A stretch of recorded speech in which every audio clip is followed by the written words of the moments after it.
जय हिंद दोस्तों, ब्रिलियन 24/7 में आपका स्वागत है। तो दोस्तों, जो हम लोग लगातार अध्ययन कर रहे हैं बीपीएससी बिहार प्राथमिक शिक्षक, जो कक्षा 1 से 5 तक के लिए ये बुक है रुक्मणी प्रकाशन द प्लेटफॉर्म का सेट। दोस्तों, अगर यदि आप इसका लगातार अध्ययन करना चाहते हैं तो चैनल को सब्सक्राइब कर लीजिए और वीडियो को लाइक कर लीजिए, जिससे कि होगा कि आपको जैसे ही क्लास होगा आपको तुरंत वीडियो मिल जाएगा। अगर दोस्तों इस क्लास का आप पीडीएफ लेना चाहते हैं तो जो है वीडियो के डिस्क्रिप्शन में टेलीग्राम का लिंक दे दिया जाएगा, वहाँ से आप टेलीग्राम से जो है इसका पीडीएफ मिल जाएगा। तो दोस्तों, बिना देरी के हुए देखिए, इसका फर्स्ट सेट करा दिए हैं, आज सेकंड सेट होगा। तो इसमें जितना भी जीके जीएस का होगा प्राथमिक शिक्षक बीपीएससी में पूछा जाएगा, तो उसका हम आज अध्ययन करेंगे। और आपको कमेंट करना है कि इसका मैथ भी चालू करें क्या। तो दोस्तों, और इसमें विज्ञान एवं पर्यावरण का भी 1000 क्वेश्चन दे दिया गया है, इसका भी क्लास चालू होगा। तो चलिए स्टार्ट करते हैं। चलिए दोस्तों, देखिए आज का देखिए पहला क्वेश्चन है।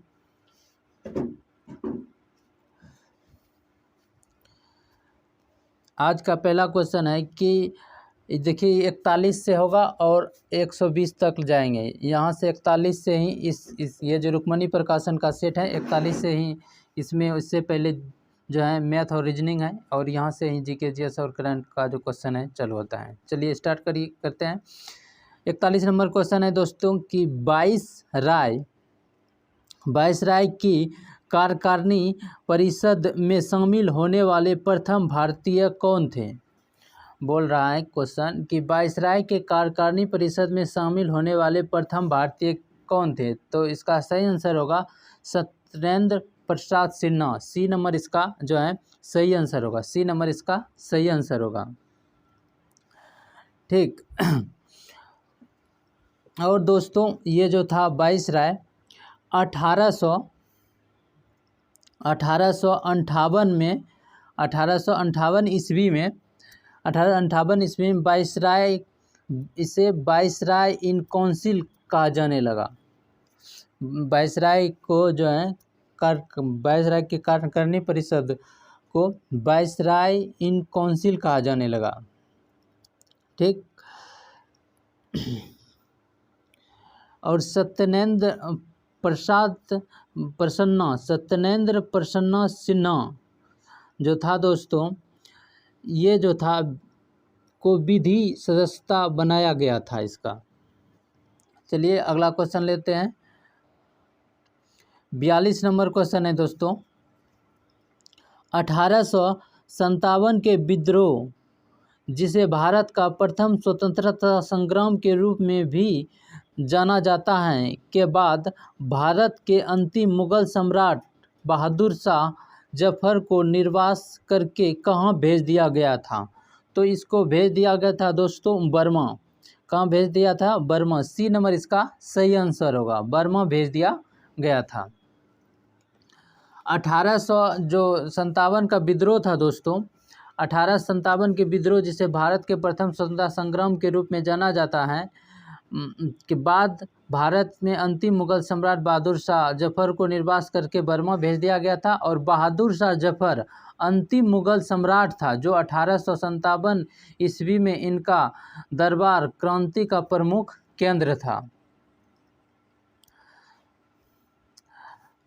चलिए अगला क्वेश्चन लेते हैं। 43 नंबर क्वेश्चन देखिए। 43 नंबर क्वेश्चन 43 नंबर क्वेश्चन है दोस्तों। दादा भाई नौरोजी निम्नलिखित में से किस वर्ष कांग्रेस के अध्यक्ष बनाए गए थे। तो दादा भाई नौरोजी थे दोस्तों 1893 भी 1886 में भी कांग्रेस के अध्यक्ष थे, और 1893 में भी कांग्रेस के अध्यक्ष थे, और 1906 में भी दादा भाई नौरोजी कांग्रेस के अध्यक्ष थे। ये जो हुआ था 1886 ईस्वी में कलकत्ता में अधिवेशन हुआ था कांग्रेस का, और इसके अध्यक्ष दादाभाई नौरोजी थे। और 1893 ईस्वी में ये लाहौर में अधिवेशन हुआ था, जिसके अध्यक्ष दादाभाई नौरोजी थे। और दोस्तों 1906 में जो कांग्रेस का अधिवेशन हुआ था ये कोलकाता में हुआ था, और इसके अध्यक्ष दादाभाई नौरोजी थे। तो बोल रहे हैं कि बनाए गए थे दादाभाई नौरोजी निम्न किस वर्ष कांग्रेस के अध्यक्ष, तो सभी होगा, तो उपयुक्त में से एक से अधिक आंसर होगा। तो डी नंबर इसका सही आंसर होगा, डी नंबर इसका सही आंसर होगा। चलिए देखते हैं अगला number question, 44 number question. 44 number question है दोस्तों, किस वर्ष सुभाष चंद्र बोस को 3 वर्ष के निर्वास की सजा देकर बर्मा भेज दिया गया था? तो इसका सही आंसर होगा 1924 से 1925। 1924 से 1925 में सुभाष चंद्र बोस को 3 वर्ष के निर्वास की सजा देकर बर्मा भेज दिया गया था 1924 से 25। बी नंबर इसका सही आंसर होगा। ठीक, चलिए 45 नंबर क्वेश्चन देखते हैं।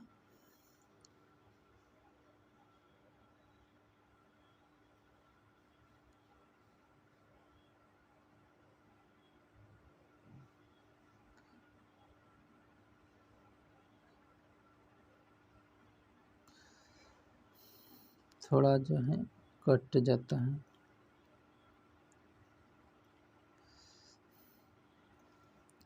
पैंतालीस नंबर क्वेश्चन है दोस्तों, 45 नंबर, कि महात्मा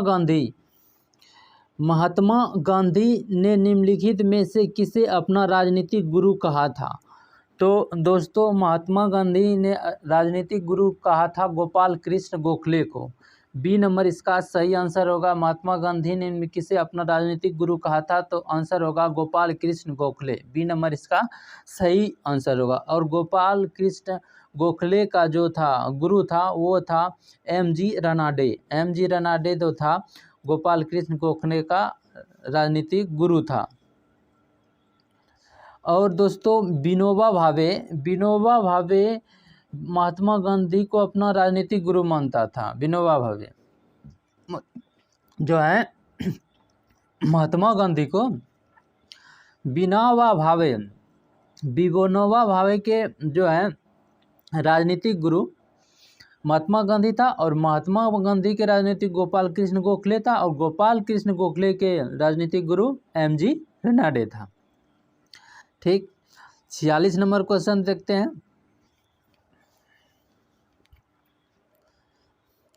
46 नंबर क्वेश्चन है दोस्तों कि माउंट आबू जो एक पर्वत स्थल है कौन सी पर्वत श्रृंखला पर स्थित है? तो ये दोस्तों अरावली में है। कहाँ स्थित है? अरावली में। सी नंबर इसका सही आंसर होगा। माउंट आबू जो एक पर्वत स्थल है अरावली पर्वत श्रृंखला में स्थित है। और जो है अरावली जो है इसकी ऊंचाई 1722 मीटर है। अरावली की ऊंचाई कितना है? 1722 मीटर है। अरावली दोस्तों भारत की प्राचीनतम जो है पर्वत है। क्या है? अरावली भारत की प्राचीनतम पर्वत है, और जो है शिवालिक भारत के नवीन पर्वत के रूप में जाना जाता है। चलिए अगला क्वेश्चन देखते हैं। 47 नंबर क्वेश्चन देखिए दोस्तों। 47 नंबर क्वेश्चन है कि जिब्राल्टर जल डमरू मध्य किनको जोड़ता है? तो जिब्राल्टर जल डमरू मध्य दोस्तों अटलांटिक महासागर और भूमध्य सागर को जो है जोड़ता है। सी नंबर इसका सही आंसर होगा। सी नंबर इसका सही आंसर होगा। ठीक, लाल सागर और भूमध्य सागर ये स्वेज नहर को जोड़ता है। लाल सागर और जो भूमध्य सागर है ये स्वेज नहर को जोड़ता है। ठीक, चलिए अगला क्वेश्चन देखते हैं। 48 नंबर क्वेश्चन है दोस्तों कि भारत के सबसे बड़ा सौर शक्ति संयंत्र कहाँ स्थित है? तो ये भादला जो है ये पड़ता है दोस्तों राजस्थान में। भादला राजस्थान में पड़ता है। ये भादला जो है भारत का सबसे बड़ा सौर शक्ति संयंत्र है जो कि राजस्थान में पड़ता है। और इसकी क्षमता दोस्तों जो है, इसकी क्षमता 2245 मेगावाट है। 2245 मेगावाट है। उसके बाद अगला क्वेश्चन 49 नंबर क्वेश्चन है दोस्तों कि टिहरी बांध किस नदी पर बना है। तो ये टिहरी बांध दोस्तों भागीरथी नदी पर बनाया गया है टिहरी बांध, और ये उत्तराखंड में स्थित है। टिहरी बांध भागीरथी नदी पर बनाया गया है और ये उत्तराखंड में स्थित है। टिहरी बांध भारत का सबसे ऊंचा बांध है दोस्तों, और इसकी ऊंचाई जो है, टिहरी बांध की ऊंचाई 261 मीटर है। कितना है? 261 मीटर है। चलिए अगला क्वेश्चन देखते हैं। 50 नंबर क्वेश्चन है दोस्तों कि निम्नलिखित में से कौन सा निम्नलिखित में से भारत का कौन सा क्षेत्र उष्णकटिबंधीय सदाबहार वन से ढका हुआ है। तो ये दोस्तों पश्चिमी घाट है। सी नंबर इसका सही आंसर होगा। ये दोस्तों उष्णकटिबंधीय सदाबहार वन से ढका हुआ है पश्चिमी घाट। 51 नंबर क्वेश्चन देखिए दोस्तों कि 51 नंबर क्वेश्चन है कि भारतीय भूवैज्ञानिक सर्वेक्षण का नया महानिदेशक किसे नियुक्त किया गया है। तो ये नियुक्त किया गया है दोस्तों जनार्दन प्रसाद को। ए नंबर इसका सही आंसर होगा, जनार्दन प्रसाद को। ठीक, उसके बाद 52 नंबर क्वेश्चन देखिए। 52 नंबर क्वेश्चन इसमें देखिए, इस तरह का क्वेश्चन हर सेट में एक ठो पूछा जाता है। ये जो 52 नंबर क्वेश्चन है कि बिहार के मानचित्र स्थान 1 और 2 निम्न में से क्या दर्शाता है। इस तरह बिहार का मानचित्र बना के दे देगा और उस पे जो है 2 ठो लकीर दे देगा, उसमें 1 2 करके लिख देगा और बताएगा ये जो स्थान है, स्थान का नाम भी नहीं दिया रहेगा और खाली जो है लकीर दिया रहेगा कि ये जो स्थान है इस पे क्या होता है, क्या उत्पादन होता है, क्या सब होता है, वो बताना है आपको। और ऑप्शन दिया रहेगा, जैसे कि यहाँ दिया गया है बिहार के मानचित्र में स्थान 1 और 2 निम्न में से क्या है। लोहरिया नंदगढ़ है, या केसरिया स्तूप है, या बज्जी महाजनपद है। 3 ठो ऑप्शन दिया गया, हर ऑप्शन में 2 ठो का आंसर देना है कि 2 ठो का मिला के दिया है कि लोहरिया नंदगढ़ है 1, दूसरा बज्जी महाजनपद है 2,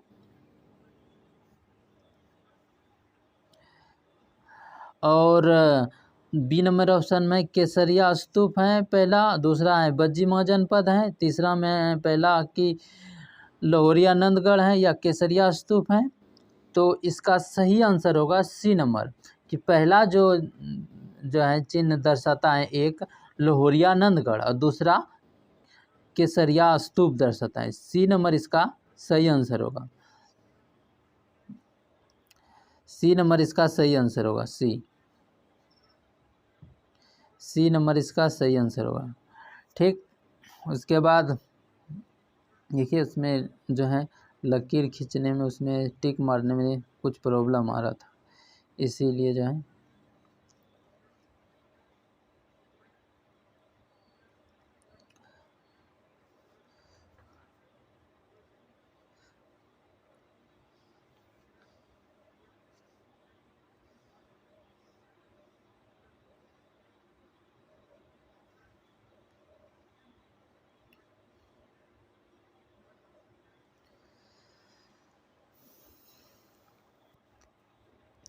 53 नंबर क्वेश्चन देखिए। अब 53 नंबर क्वेश्चन है दोस्तों कि हाल ही में किस देश ने एक नए संविधान पर जनमत संग्रह कराया है। तो हाल ही में किस देश ने एक नए संविधान पर जनमत संग्रह कराया है। तो ये कराया है दोस्तों उज्बेकिस्तान ने। किसने कराया है? उज्बेकिस्तान ने। उज्बेकिस्तान की राजधानी दोस्तों कहाँ है? ताशकंद। इसकी राजधानी कहाँ है? ताशकंद है। ताशकंद, इसकी राजधानी ताशकंद है। और दोस्तों मुद्रा इसका जो है, उज्बेकिस्तान की मुद्रा जो है, इसकी मुद्रा सोम है, इसकी मुद्रा सोम है। ठीक, 54 नंबर क्वेश्चन देखते हैं। 54 नंबर क्वेश्चन है दोस्तों कि कौन सा शहर जो है, कौन सा शहर संपीड़ित बायोगैस एवं वैश्विक सम्मेलन का मेजबान है? कौन सा शहर? तो इसका सही आंसर होगा दोस्तों नई दिल्ली, बी नंबर।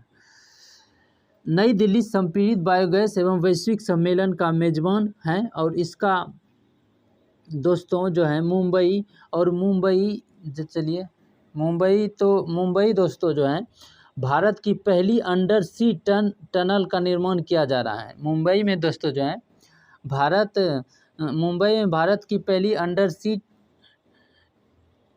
टनल का निर्माण किया जा रहा है।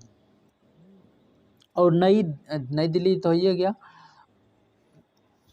चलिए अगला क्वेश्चन देखते हैं। 55 नंबर क्वेश्चन है दोस्तों।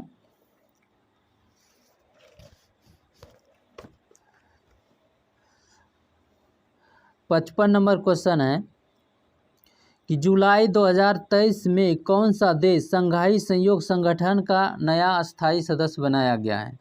तो 2023 में बनाया गया है, ईरान को शंघाई सहयोग संगठन का नया सदस्य बनाया गया है।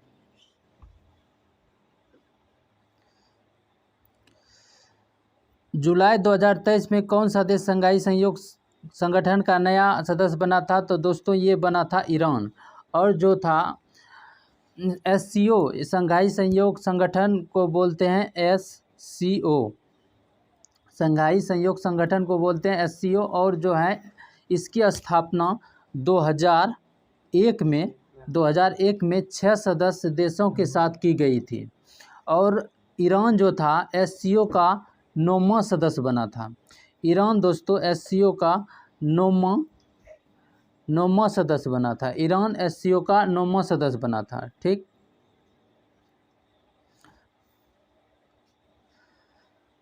छप्पन नंबर क्वेश्चन है दोस्तों कि 14 जुलाई 2023 को PM नरेंद्र मोदी को किस देश के यात्रा के दौरान वहां के सर्वोच्च सम्मान grand cross of legion of honour से सम्मानित किया गया है? तो इसका सही आंसर होगा फ्रांस। फ्रांस के जो था दोस्तों, फ्रांस में 14 जुलाई 2023 को PM नरेंद्र मोदी को वहाँ के सर्वोच्च सम्मान great cross of legion of honour से सम्मानित किया गया था। दोस्तों इस यात्रा में फ्रांस और भारत के बीच जो था, फ्रांस में UPI सेवा शुरू करने पर सहमति हुई थी। तो ये जो PM की यात्रा था, इस यात्रा में फ्रांस और भारत के बीच जो है, फ्रांस में UPI जो हम लोग यूज करते हैं भारत में, इसकी सेवा शुरुआत फ्रांस में किया जाएगा, इस पे सहमति हुई थी। और दोस्तों 26 राइफल जेट खरीदने पर समझौता भी भारत और फ्रांस के साथ किया गया। 26 जो है राइफल जेट खरीदने का समझौता भारत और फ्रांस के बीच किया गया था। ये जो 14 जुलाई 2023 को यात्रा किया गया था। करंट का क्वेश्चन है। चलिए अगला क्वेश्चन देखते हैं। 57 नंबर क्वेश्चन है दोस्तों, हर साल विश्व क्षय रोग दिवस कब मनाया जाता है? तो हर साल दोस्तों 24 मार्च को विश्व क्षय रोग दिवस मनाया जाता है। विश्व क्षय रोग दिवस की थीम है दोस्तों, हाँ हम टीवी का अंत कर सकते हैं। हाँ हम टीवी का अंत कर सकते हैं। Yes we can end TV. हाँ हम टीवी का अंत कर सकते हैं। यह है विश्व क्षय रोग दिवस का जो है थीम है। विश्व क्षय रोग दिवस का थीम है, हाँ हम टीवी का अंत कर सकते हैं। इंग्लिश में बोलेंगे yes we can end TV. ठीक, अगला क्वेश्चन देखते हैं। 58 नंबर क्वेश्चन है दोस्तों, किस देश ने वर्ष 2023 से 27 तक के लिए विश्व मौसम विज्ञान संगठन की अध्यक्षता हासिल की है? तो ये दोस्तों हासिल किया है संयुक्त अरब अमीरात। ए नंबर इसका सही आंसर होगा। 2023 से 27 तक के लिए विश्व मौसम विज्ञान संगठन की अध्यक्षता हासिल किया है संयुक्त अरब अमीरात ने। किसने हासिल किया है? संयुक्त अरब अमीरात। ठीक। उसके बाद 59 नंबर क्वेश्चन है दोस्तों, जैनियों द्वारा अपने पवित्र ग्रंथों के लिए सामूहिक रूप से किस शब्द का प्रयोग किया जाता है? तो जैनियों द्वारा अपने पवित्र ग्रंथों के लिए सामूहिक रूप से आगम शब्द का प्रयोग किया जाता है। बी नंबर इसका सही आंसर होगा। आगम शब्द का प्रयोग किया जाता है। और जैन साहित्य को ही दोस्तों आगम बोलते हैं। जैन साहित्य को ही आगम बोला जाता है। उसके बाद 60 नंबर क्वेश्चन देखिए दोस्तों। 60 नंबर क्वेश्चन है, प्रथम हफीम युद्ध कब हुआ था? तो प्रथम हफीम युद्ध दोस्तों 1839 से 42 के बीच में हुआ था। प्रथम हफीम युद्ध कब हुआ था? 1839 से 42 के बीच में हुआ था। और ये युद्ध दोस्तों, प्रथम हफीम युद्ध ब्रिटेन और चीन के बीच हुआ था। कहाँ हुआ था? प्रथम हफीम युद्ध याद रखना है कि ब्रिटेन और चीन के बीच प्रथम हफीम युद्ध हुआ था। और द्वितीय हफीम युद्ध दोस्तों हुआ था 1856 से 60 के बीच, चीन और ब्रिटेन के बीच ही हुआ था। इसको याद रखना है, इसको याद रखना है। ठीक। अगला नंबर क्वेश्चन देखते हैं। 61 नंबर क्वेश्चन है दोस्तों कि भारतीय इतिहास के किस काल को चित्रित धूसर मृदभांड काल के रूप में जाना जाता है? तो इसका सही आंसर होगा दोस्तों उत्तर वैदिक काल को। उत्तर वैदिक काल को भारतीय इतिहास के चित्रित धूसर मृदभांड का काल के रूप में जाना जाता है। और हड़प्पा सभ्यता को कांस्ययुगीन सभ्यता के तहत रखा जाता है। और दोस्तों हड़प्पा सभ्यता और जो है ताम्र पाषाण संस्कृति काल में लाल और काला मृदभांड का प्रयोग किया जाता था। इसको याद रखना है। उसके बाद 62 नंबर क्वेश्चन है दोस्तों कि मराठा साम्राज्य के संस्थापक शिवाजी की मृत्यु किस वर्ष हुई थी? मराठा साम्राज्य के संस्थापक शिवाजी की मृत्यु 1680 ईस्वी में हुआ था। मृत्यु 1680 ईस्वी में हुआ था। और उसका जन्म दोस्तों 1627 ईस्वी में हुआ था और मृत्यु 1680 ईस्वी में, जो कि सी नंबर इसका सही आंसर होगा। और दोस्तों याद रखना है कि 1689 ईस्वी में औरंगजेब ने संभाजी को बंदी बना लिया और मंत्री कलश के साथ मृत्यु दे दिया गया था शिवाजी को। उसके बाद 63 नंबर क्वेश्चन है दोस्तों। 63 नंबर क्वेश्चन देखिए कि अकबर के 9 रत्नों में से किसके निर्देश से महाभारत का अनुवाद फारसी में किया गया था? अकबर का जो 9 नवरत्न था उसमें किसके निर्देश से महाभारत का अनुवाद फारसी में किया गया था? तो इसका पहला ऑप्शन है अब्दुल फजल, तानसेन, टोडरमल। तो इसका सही आंसर होगा इसमें इनमें से कोई नहीं। इसका सही आंसर होगा दोस्तों फैजी जो था उसने अकबर के 9 नवरत्न में से एक था जो कि महाभारत का अनुवाद फारसी में किया था। तो इसका ई नंबर सही आंसर होगा। ई नंबर इसका सही आंसर होगा। चलिए 63 के बाद 64 नंबर देखते हैं। 64 नंबर क्वेश्चन देखिए दोस्तों। 64 नंबर क्वेश्चन है, देखिए थोड़ा धुंधला दिखाई दे रहा है, इसको हम अच्छे से समझा देंगे और पढ़ देते हैं। उसके बाद देखिए 64 नंबर क्वेश्चन है दोस्तों कि 19वीं शताब्दी के तीसरे दशक के आरंभिक चरण में अंग्रेजी व्यवस्था ने निम्नलिखित में से किस भू राजस्व प्रणाली में किसानों के साथ सीधे लगान का निर्धारण किया था? तो किसान से जो अंग्रेज था वो किसान से सीधा कर लिया करता था रैयतवाड़ी व्यवस्था में। रैयतवाड़ी व्यवस्था में दोस्तों अंग्रेज जो था किसानों से सीधा कर्म कर लेता था। वो जो था रैयतवाड़ी व्यवस्था में भूमि का स्वामी किसान को बनाया गया था। भूमि का स्वामी किसान को बनाया गया था। और जो था महलवाड़ी व्यवस्था में ये जो दोस्ता था कि महलवाड़ी व्यवस्था में अगर यदि किसी गांव में किसान खेती कर रहा है तो उस गांव में एक ठो व्यक्ति को मेन आदमी दिया जाता था मालवाड़ी प्रथा में। वो सभी किसान से जो है कर को वसूल करता था और वो जो है अंग्रेज को कर को देता था मालवाड़ी प्रथा में। ठीक, उसके बाद 65 नंबर क्वेश्चन है दोस्तों कि प्रार्थना समाज की स्थापना किसने किया था। तो प्रार्थना समाज के संस्थापना दोस्तों आत्माराम पांडुराम ने किया था। इसका सही नंबर आंसर होगा ए नंबर इसका सही आंसर होगा कि प्रार्थना समाज की स्थापना आत्माराम पांडुरंग ने किया था। कब किया था? तो 1867 ईस्वी में बॉम्बे में किया था। केशव चंद्र सेन की प्रेरणा से प्रार्थना समाज की स्थापना आत्माराम पांडुरंग ने किया था। और दोस्तों प्रार्थना समाज के चलिए अगला क्वेश्चन देखते हैं। अगला क्वेश्चन 66 नंबर क्वेश्चन है दोस्तों कि शिवाजी के मंत्री परिषद अष्टप्रधान में विदेश मंत्री को क्या कहा जाता था। शिवाजी का जो मंत्री परिषद अष्टप्रधान था उसमें विदेश मंत्री को क्या कहा जाता। तो इसके में विदेश मंत्री को दोस्तों विदेश मंत्री को सुमंत कहा जाता था। बी नंबर इसका सही आंसर होगा, विदेश मंत्री को सुमंत कहा जाता था। ठीक, उसके बाद 67 नंबर क्वेश्चन देखिए दोस्तों। 67 नंबर क्वेश्चन है दोस्तों निम्नलिखित में से किस बहुउद्देशीय परियोजना का निर्माण नर्मदा नदी पर किया गया है।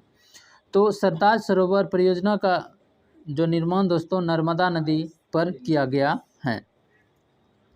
और दोस्तों सरदार सरोवर परियोजना का निर्माण नर्मदा नदी पर किया गया है। और संयुक्त राज्य अमेरिका के टेनेसी घाटी परियोजना पर आधारित भारत के प्रमुख नदी एवं बहुउद्देशीय परियोजना के अंतर्गत कई बांध बनाए गए हैं। इसको याद रखना है।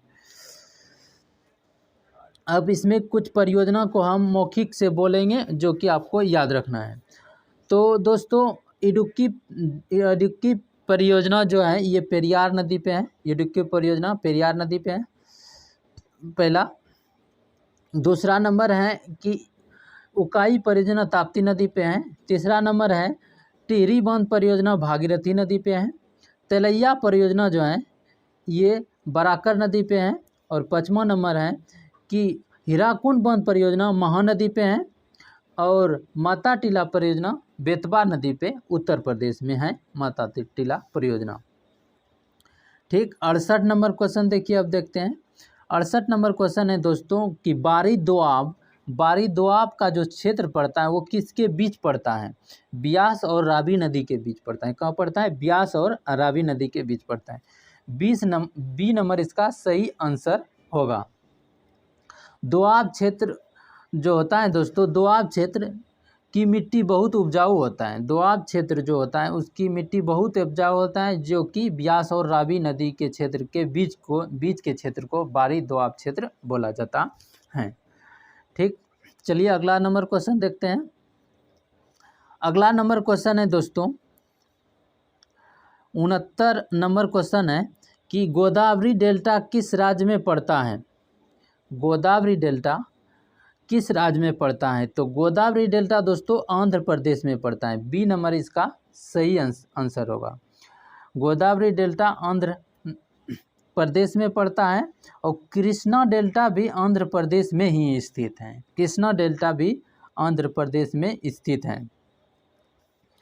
और तमिलनाडु में दोस्तों कावेरी डेल्टा है। तमिलनाडु में कावेरी डेल्टा है। ठीक, चलिए 70 नंबर क्वेश्चन देखते हैं। 70 नंबर क्वेश्चन है दोस्तों कि ब्रह्मपुत्र नदी का उद्गम कहाँ से होता है। तो ब्रह्मपुत्र नदी का उद्गम मानसरोवर से होता है। तो पहला ऑप्शन ही है कि तिब्बत के मानसरोवर झील के निकट कैलाश श्रेणी के चेमायुंगडुंग हिमनद से जो है ब्रह्मपुत्र नदी का उद्गम होता है। ठीक, इसका पहला ही आंसर सही है। उसके बाद देखिए 71 नंबर क्वेश्चन है दोस्तों कि इनमें से कौन सी नीलगिरी पहाड़ी की सबसे ऊंची चोटी है। तो नीलगिरी की सबसे ऊंची चोटी दोस्तों डोडा बेटा है। क्या है? नीलगिरी की सबसे ऊंची चोटी डोडा बेटा है। ब्रह्मपुत्र नदी का उद्गम तो होता है मानसरोवर से, ये तो हो गया था। नीलगिरी पहाड़ी की सबसे ऊंची चोटी डोडा बेटा है। चलिए, और डोडा बेटा की ऊंचाई दोस्तों जो है, डोडा बेटा की ऊंचाई 2637 मीटर है। कितना है? 2637 मीटर है। ठीक, 72 नंबर क्वेश्चन देखते हैं दोस्तों। 72 नंबर क्वेश्चन है कि कृषि भूमि के उत्तराधिकार के संबंध में शुल्क संविधान के किस अनुसूची के अंतर्गत आता है? तो इसका सही आंसर होगा राजसूची के अंतर्गत आता है। किसके अंतर्गत आता है? राजसूची के अंतर्गत आता है। बी नंबर इसका सही आंसर होगा।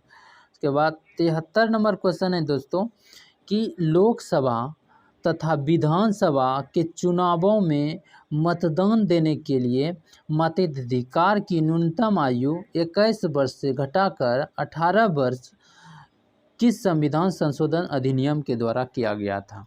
तो इसका सही आंसर होगा 61वां संविधान संशोधन के द्वारा ये किया गया था। 74 नंबर क्वेश्चन देखते हैं दोस्तों। इसमें देखिए कुछ धुंधला ये जो है आ गया है। 74 नंबर क्वेश्चन देखिए, इसमें कुछ धुंधला दिखाई दे रहा है।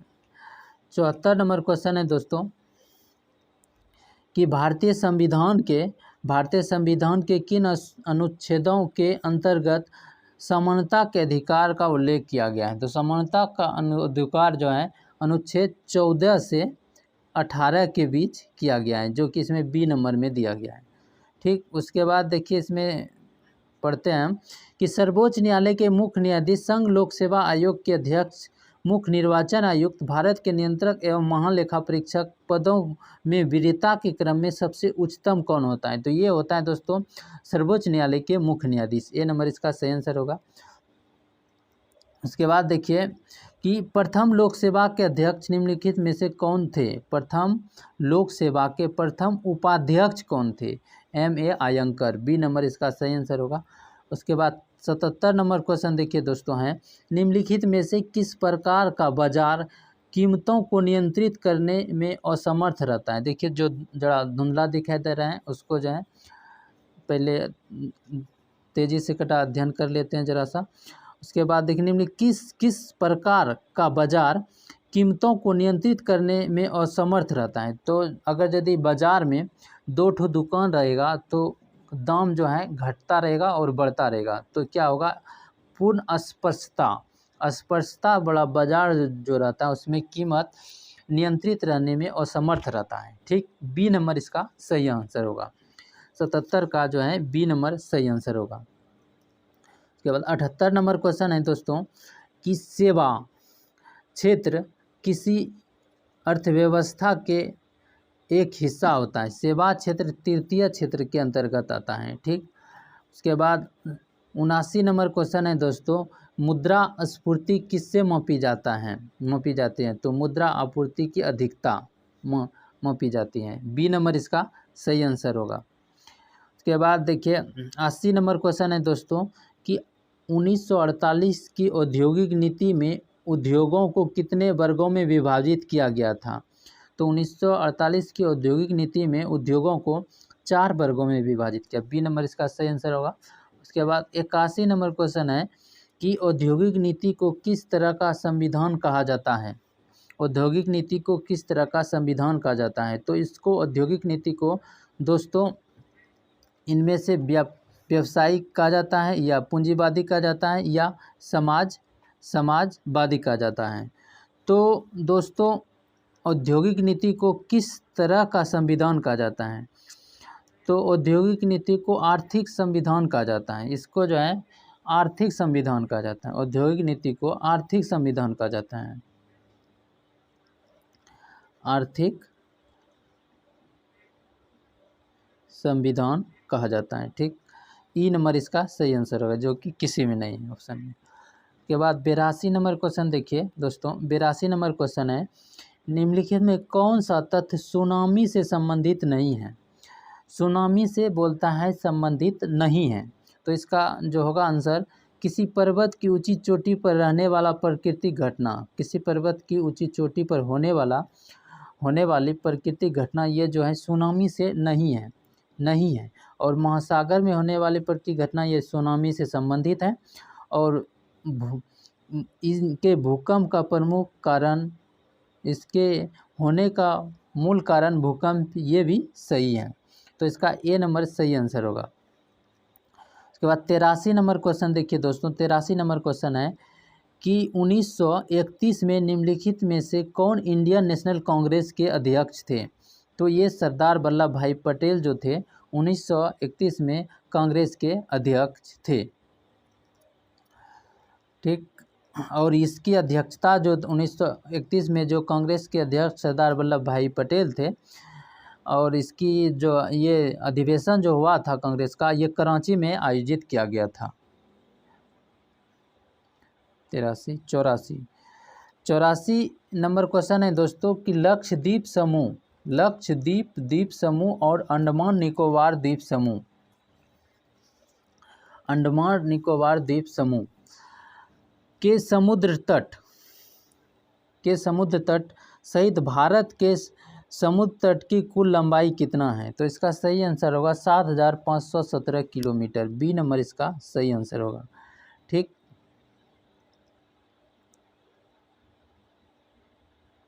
बी नंबर सही आंसर है।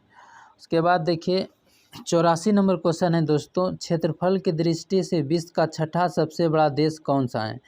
तो क्षेत्रफल की दृष्टि से विश्व का सबसे बड़ा देश है दोस्तों ऑस्ट्रेलिया।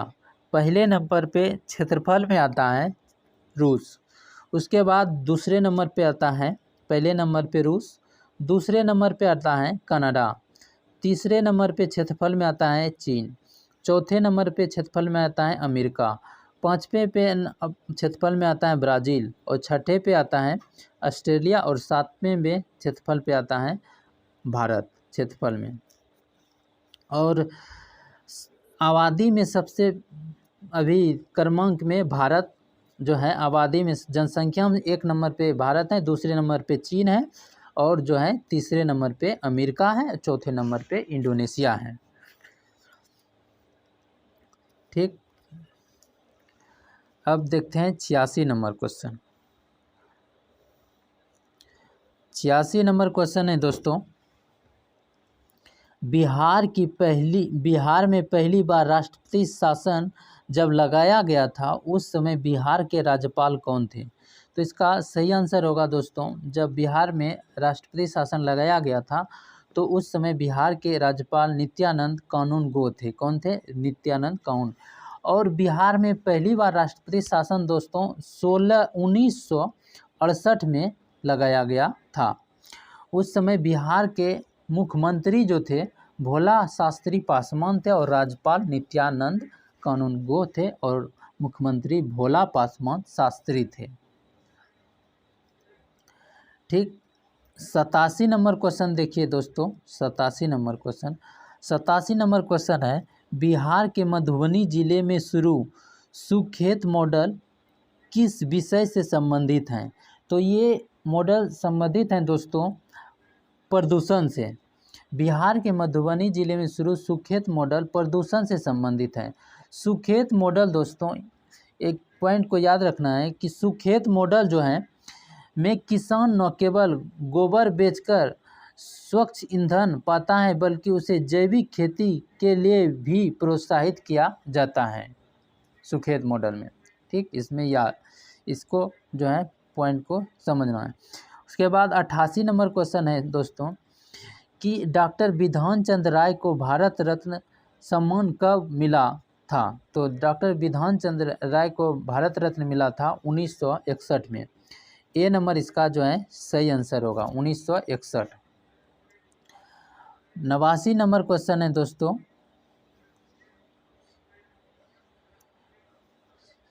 89 नंबर क्वेश्चन, कथक शास्त्र नृत्य से संबंधित निम्नलिखित में से कौन सी घराने हैं? तो कथक से दोस्तों लखनऊ घराना भी है, बनारस घराना भी है, और जयपुर घराना भी है। तो इसलिए इस तरह इसका आंसर हो जाता है उपयुक्त में से एक से अधिक। डी नंबर इसका सही आंसर हो जाता है। उसके बाद 90 नंबर क्वेश्चन है दोस्तों, देखिए 90 नंबर क्वेश्चन है कि उस्ताद बिस्मिल्लाह खान को 1900 2001 में निम्नलिखित में से कौन सा नागरिक सम्मान प्रदान किया गया था? तो इसको नागरिक सम्मान दिया गया था दोस्तों भारत रत्न। क्या दिया गया था बिस्मिल्लाह खां को? 2001 में भारत रत्न से जो है सम्मानित किया गया था। और उस्ताद बिस्मिल्लाह खां दोस्तों शहनाई वादक से संबंध रखता है। उसके बाद अगला 91 नंबर क्वेश्चन है दोस्तों कि निम्नलिखित में से कौन सा ऊतक मुख्य रूप से मृत कोशिकाओं से बना है? बोल रहा है निम्नलिखित में से कौन सा ऊतक मुख्य रूप से मृत कोशिकाओं से बना है? तो जाइलम ऊतक जो होता है दोस्तों ये मुख्य रूप से मृत कोशिकाओं का बना होता है।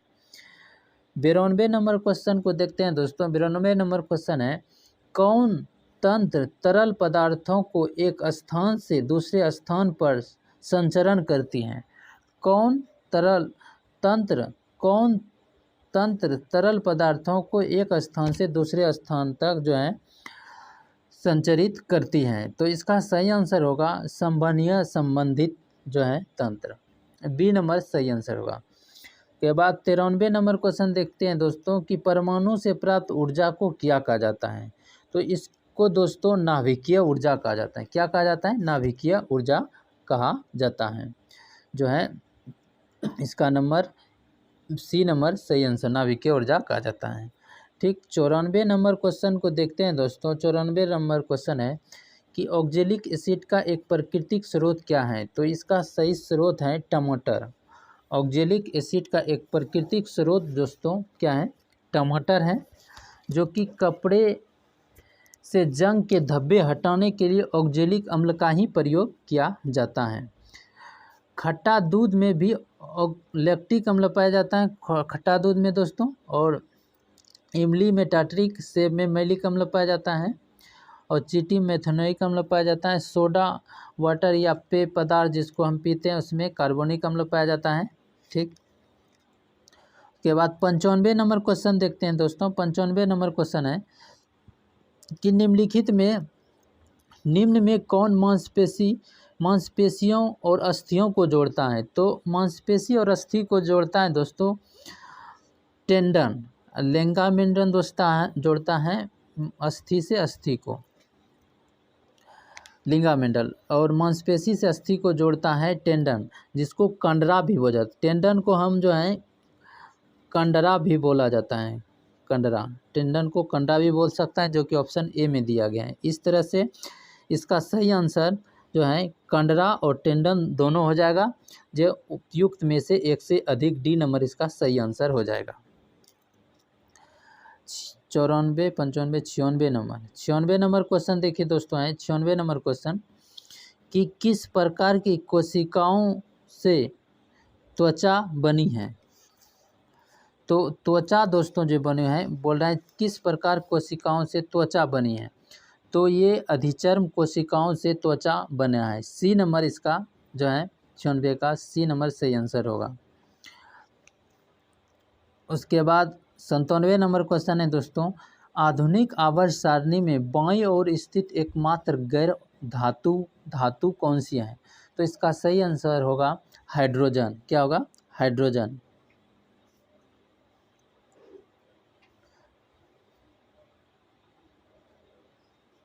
हाइड्रोजन, जो कि किसी भी ऑप्शन में नहीं है, इसलिए ई नंबर इसका जो है 97 का ई नंबर सही आंसर होगा। 98 नंबर क्वेश्चन देखिए दोस्तों है कि प्रकाश वर्ष द्वारा किसे मापा जाता है? तो प्रकाश वर्ष के द्वारा दूरी को भी मापते हैं, लंबाई को भी मापते हैं। दूरी को भी मापते हैं, लंबाई को मापते हैं, इसलिए उपयुक्त में से एक से अधिक, डी नंबर इसका सही आंसर होगा 98।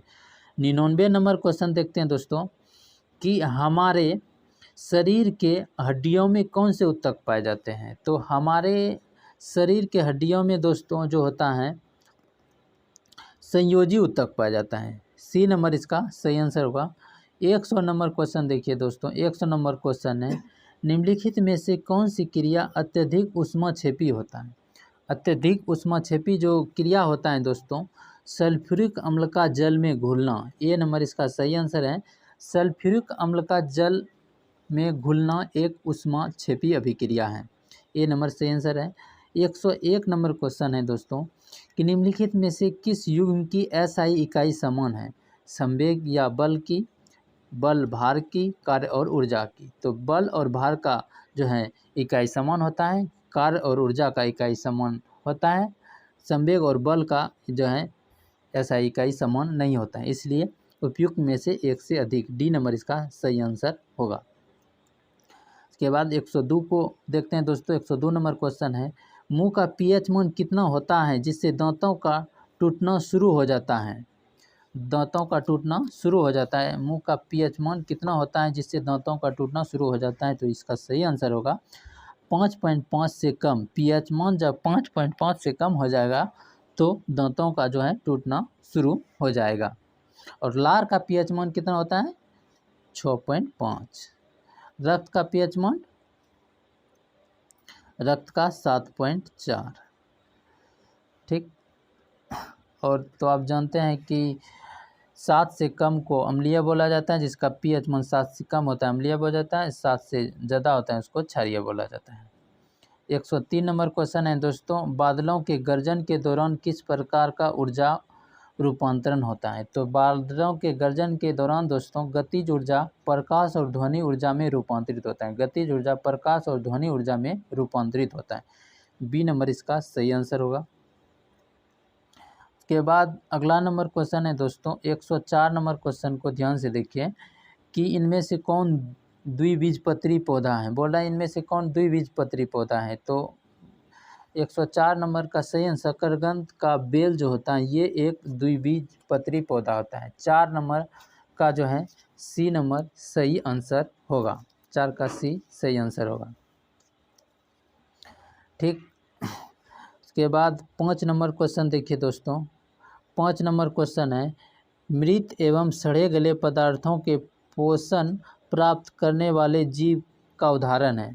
मृत एवं सड़े गले पदार्थों से पोषण जो प्राप्त करता है उसका उदाहरण है दोस्तों म्यूकस, सी नंबर इसका सही आंसर है। 106 नंबर क्वेश्चन देखिए दोस्तों। 106 नंबर क्वेश्चन है, वैज्ञानिक प्रक्रिया जिसके द्वारा फसल पौधे को कुछ वांछित पोषक तत्व से समृद्ध किया जाता है उसको क्या बोला जाता है? तो उसको बोला जाता है दोस्तों बायोफोर्टिफिकेशन, सी नंबर इसका सही आंसर होगा। 107 नंबर क्वेश्चन देखते हैं दोस्तों। 107 नंबर क्वेश्चन है कि कोलेरा रोग किसके द्वारा होता है? तो हैजा और कोलेरा सब होता है बैक्टीरिया के द्वारा, ए नंबर इसका सही आंसर होगा, बैक्टीरिया के द्वारा। 108 नंबर क्वेश्चन है दोस्तों, निम्नलिखित में से कौन सा कार्बोहाइड्रेट के पाचन का प्रमुख अंत उत्पाद होता है? तो कार्बोहाइड्रेट के पाचन का जो है ये 8 नंबर देखना चाहिए पहले, 8 नंबर क्वेश्चन 9 नंबर पढ़ दें। 8 नंबर क्वेश्चन है दोस्तों कि निम्नलिखित 108 कि निम्नलिखित में कौन से विद्युत चुम्बकीय तरंग नहीं है? तो एनोड रे जो होता है, एनोड रे विद्युत चुम्बकीय तरंग नहीं है और एक्सरे और इंफ्रारेड रेड हैं। अब देखते हैं 109 नंबर कि निम्नलिखित कौन सा कार्बोहाइड्रेट के पाचन का प्रमुख अंत उत्पाद है? तो इसका सही आंसर होगा ग्लूकोज, ग्लूकोज। ठीक। उसके बाद है 110 नंबर क्वेश्चन दोस्तों, जो जीवाणु प्रकाश का उपयोग कर ऊर्जा उत्पन्न करते हैं उन्हें किसके रूप में जाने जाते हैं? जो जीवाणु प्रकाश का उपयोग कर ऊर्जा उत्पन्न करते हैं उसको किस रूप में जाना जाता है? फोटोऑटिज्म, फोटोऑटमिज्म, बी नंबर इसका जो है सही आंसर है। और चलिए देखते हैं अगला नंबर क्वेश्चन। 111 नंबर क्वेश्चन है दोस्तों कि निम्नलिखित में से कौन से पशु वस्तुओं को श्वेत श्याम रंग में देख पाते हैं? तो इसका सही आंसर होगा दोस्तों चमगादड़, उल्लू और काटा चूहा, ये जो है वस्तुओं को श्वेत श्याम रंग में देख सकता है। 112 नंबर क्वेश्चन है दोस्तों कि कोशिका के अध्ययन को क्या कहा जाता है? तो इसको दोस्तों साइटोलॉजी कहा जाता है, कोशिका के अध्ययन को साइटोलॉजी कहा जाता है, ए नंबर इसका सही आंसर होगा। और दोस्तों जो है कोशिका की खोज दोस्तों जो है 1665 ईस्वी में रॉबर्ट हुक ने किया था। कोशिका खोज 1665 ईस्वी में रॉबर्ट हुक ने किया था। जीवन की सबसे छोटी एवं कार्यात्मक या रचनात्मक इकाई बोला जाता है कोशिका को। सबसे छोटी कोशिका दोस्तों जो होता है वो माइकोप्लाज्मा ग्लेब्सेप्टिमा होता है, और सबसे बड़ी कोशिका शुतुरमुर्ग के अंडे की होता है, और सबसे लंबी कोशिका तंत्रिका तंत्र की कोशिका होता है। ठीक, उसके बाद 113 नंबर क्वेश्चन देखिए दोस्तों, है कि किसको पदार्थ की पांचवी अवस्था माना जाता है? तो बोन्स आइंस्टाइन को पदार्थ की पांचवी अवस्था माना जाता है। बी नंबर इसका सही आंसर होगा, बी नंबर सही आंसर होगा। 114 नंबर क्वेश्चन, 114 नंबर क्वेश्चन देखिए दोस्तों, बड़ा कर लेते हैं थोड़ा सा। 114 नंबर क्वेश्चन है कि ध्वनि की प्रबलता ध्वनि उत्पन्न करने वाले कंपन के आयाम के किस प्रकार समानुपाती होता है? तो ये वर्ग के समानुपाती होता है। क्या होता है? वर्ग के समानुपाती होता है। इसका ई नंबर सही आंसर होगा। ठीक, 115 नंबर क्वेश्चन है दोस्तों कि निम्नलिखित में से किसमें सबसे अधिक मात्रा में एस्कर्बिक एसिड यानी कि विटामिन सी पाया जाता है? तो इसका सही आंसर होगा अमरूद। अमरूद में दोस्तों जो है सबसे अधिक विटामिन सी पाया जाता है एस्कर्बिक ऑप्शन के अनुसार। जो ऑप्शन खजूर, मूंगफली, अमरूद दिया गया है, तो ये अमरूद इसमें सही आंसर होगा। 16 नंबर क्वेश्चन है, 116 नंबर क्वेश्चन दोस्तों, निम्नलिखित में से कौन सा पदार्थ पानी में घुलनशील होता है? तो दोस्तों दूध भी पानी में घुलनशील होता है, चीनी भी पानी में घुलनशील होता है, और जो होता है नमक भी पानी में घुलनशील होता है। तो इस तरह से सभी पदार्थ पानी में घुलनशील होता है, लेकिन बोल रहा है कि कौन सा पदार्थ पानी में अघुलनशील है? तो जो होता है दोस्तों CaCO3 जो जिसका नाम होता है चॉक पाउडर जिसको बोला जाता है, ये पानी में जो होता है अघुलनशील होता है। तो ई नंबर इसका सही आंसर होगा। उसके बाद 117 नंबर क्वेश्चन देखिए दोस्तों, है किन अंगों के पुनर्जनन की शक्ति होती है? किन अंगों में पुनर्जनन की शक्ति होती है? तो यकृत में जो होता है दोस्तों इसमें पुनर्जनन की सक्रिय होता है। बी नंबर सही आंसर होगा। यकृत में पुनर्जनन की शक्ति होता है, और यकृत मानव शरीर की दोस्तों सबसे बड़ी ग्रंथियों को यकृत कहा जाता है, इसको याद रखना है। उसके बाद 118 नंबर क्वेश्चन है दोस्तों कि ब्रेक बोन या हड्डी तोड़ बुखार में वाहक का नाम क्या होता है? ब्रेक बोन और जब हड्डी तोड़ बुखार होता है तो ये किससे वाहक होता है, ये किसके द्वारा होता है? तो एंडीज मच्छर के द्वारा होता है, एंडीज मच्छर। ए नंबर इसका सही आंसर। 119 नंबर क्वेश्चन है दोस्तों कि निम्नलिखित में से कौन सा वर्णक हमारे बालों, त्वचा और आँखों के रंग के लिए मुख्य रूप से उत्तरदायी होता है? तो ये इसका सही आंसर होगा मेलेनिन। मेलेनिन जो होता है दोस्तों हमारे बालों, त्वचा और आँखों रंगों के मुख्य रूप से उत्तरदायी होता है, के लिए उत्तरदायी होता है।